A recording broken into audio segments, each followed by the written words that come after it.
Alright guys, here are the answers for the 6.9 Hess's Law worksheet. I will go through the answers and then I will walk through them on the board if you want to stay tuned and listen to how to do them. Number 1, your delta H should be 467.9 kilojoules per mole. Number 2 should be 44.1 kilojoules per mole. Number 3 should be 156.5 kilojoules per mole. Number 4 should be negative 2,219.5 kilojoules per mole. Number 5 should be negative 2,486.3 kilojoules per mole. Number 6 should be negative 890 kilojoules per mole. And number 7 should be 131 kilojoules per mole. So now I will go through the answers, how to do them, one by one. Okay. So for number 1, we have 2 reactions that we are adding together. If you look at the first reaction versus what we want in the end, we want 3 moles of carbon graphite. So we have to multiply that first equation by 3. So we have 3C, and I just put GR, so I know it's graphite, plus 3 O2 gas yields 3 CO2 gas. Okay, the second equation, I actually need to flip it and divide by 2.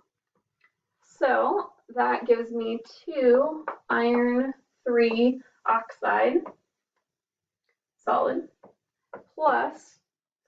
yielding 4 iron solid plus 3 O2. Okay, so with that, my 3 O2s are going to end up canceling out. Everything else stays in the equation, and I get an overall equation of 2 Fe2O3 plus 3 carbon graphite yielding 4 iron solid and 3 O2 gas.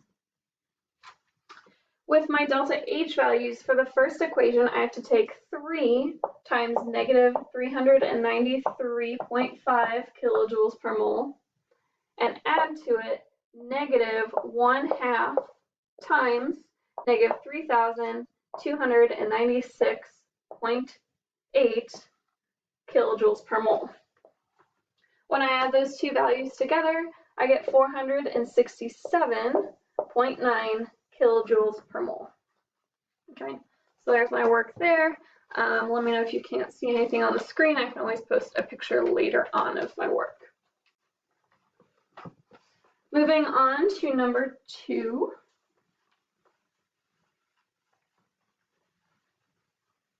Number 2, we again have 2 equations that we are working with. We are going from water liquid to water gas, so we are boiling water here. Our first equation, we have to reverse it and divide by 2.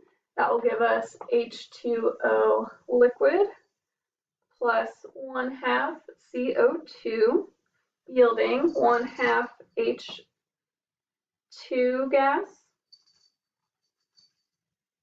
Nope, 1/2 CH4 gas. There we go, plus O2 gas. The second equation, we have to only multiply by 1/2 or divide by 2. We do not have to flip it. And that gives us 1/2 CH4 plus O2 yielding 1/2 CO2 plus H2O gas. Okay, so my CO2s cancel out, my O2s cancel out, and my methanes cancel out, leaving me with H2O liquid yielding H2O gas. So again, this first equation, I reversed it and multiplied by 1/2. So I'm going to multiply my delta H value by negative 1/2. So that is negative 1/2 times negative 890.5 plus, I only flipped the second equation. I did not reverse it. So it's 1/2 times negative 802 2.3 kilojoules per mole. I add those together and I get 44.1 kilojoules per mole for the boiling of water.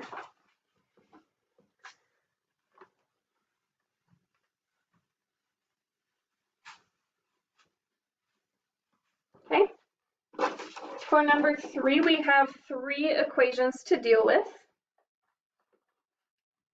The thing about number 3 that you might notice is that sorry, which project is it?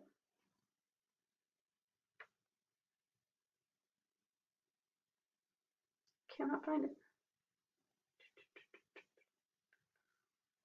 There we go. No, I will find it eventually. Never mind. Okay. Never mind. I'm crazy. It's fine.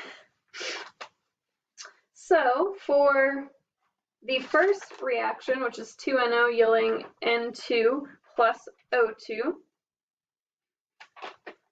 I have to basically just reverse that equation. Yes, yes. So I reverse that equation. So I have N2 plus O2 yielding 2NO. For the second equation, I have to multiply by 1/2 or divide by 2. That's all I have to do. So I get N2O gas yielding N2 gas plus 1/2 O2. Then for the third equation, all I have to do is reverse it. So I have NO2 yielding NO plus 1/2 O2. Okay, and now I finally realize what I was thinking. So all 3 of these equations have O2 gas, so you do have to make sure that you keep that in mind with all 3 of these. It's not just a simple 1-to-1 thing for canceling out. You do have 2 equations, so you don't want to cancel all the O2 out in this step and then have O2 left over in the next step. So that was that thought that I was looking for, struggling for, one might say. Okay. So in this equation, we have our O2s canceling out, we have our N2 canceling out, and then our NOs are going to end up adding together here. So we end up with N2O plus NO2 yielding 3NO. For our delta H's that changed, we have, for the first equation, -1 times that delta H. For the second equation, it's 1/2 times that delta H. And for the third equation, it's again -1 times that delta H, which gives us a total, once we add them all together, of 156.5 kilojoules per mole. Okay, so that is number 3. Sorry, I struggled through that explanation there.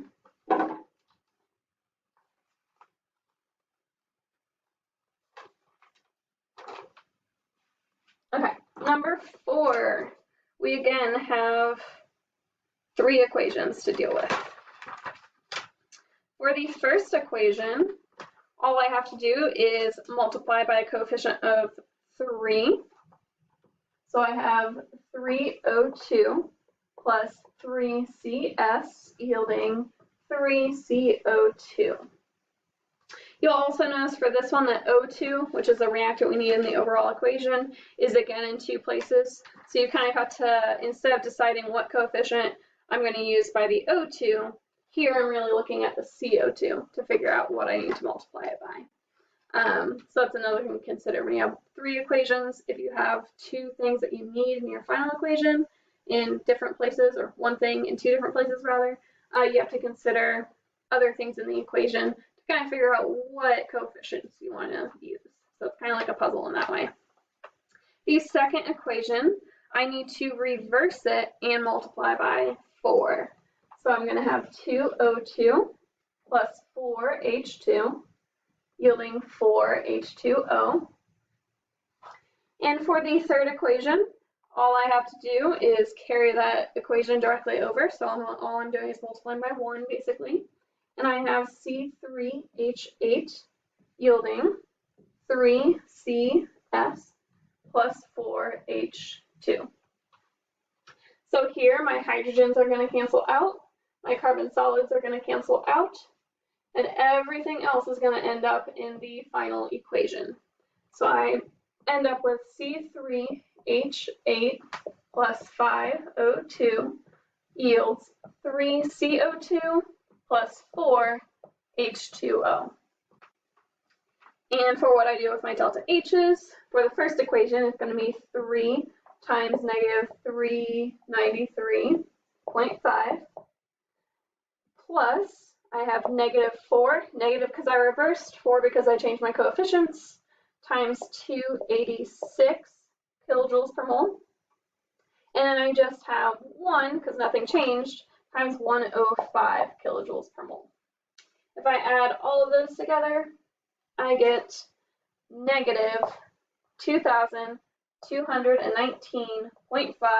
kilojoules per mole.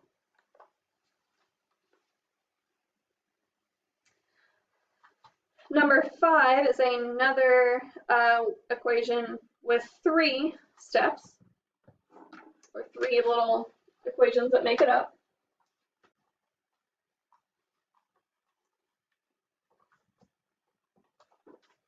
So for number 5, in my top equation, I'm looking at the C2H4 for the first equation to decide what I want to do to that first equation.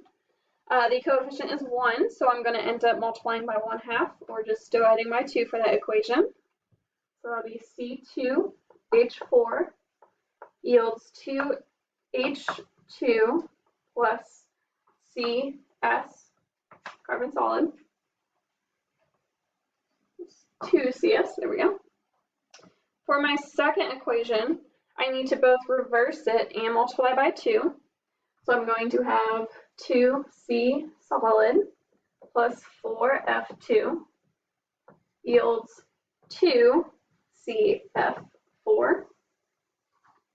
And for my final equation, all that I need to do is double everything. So I'm going to have 2H2 plus 2F2 yielding 4HF gas. So here my H2s are going to cancel there, my carbon is going to cancel there, and then everything else is going to end up in the final equation. Since these F2s are on the same side, we're going to end up adding them together. So my overall equation is going to be C2H4 plus 6F2 yielding 2CF4 plus 4HF. For my delta H's, for the first equation, remember I divided by 2 or multiplied by 1/2. So that's 1/2 times our delta H, which is negative 104.6. For the second one, I flipped it and divided by 2. So we're going to multiply my delta H by negative 2. And that was 680. And for my third one, I just multiplied everything by 2. So I'm going to have 2 times negative 537 kilojoules per mole. I add all of those together, and I end up with an answer of negative 2,486.3 kilojoules per mole.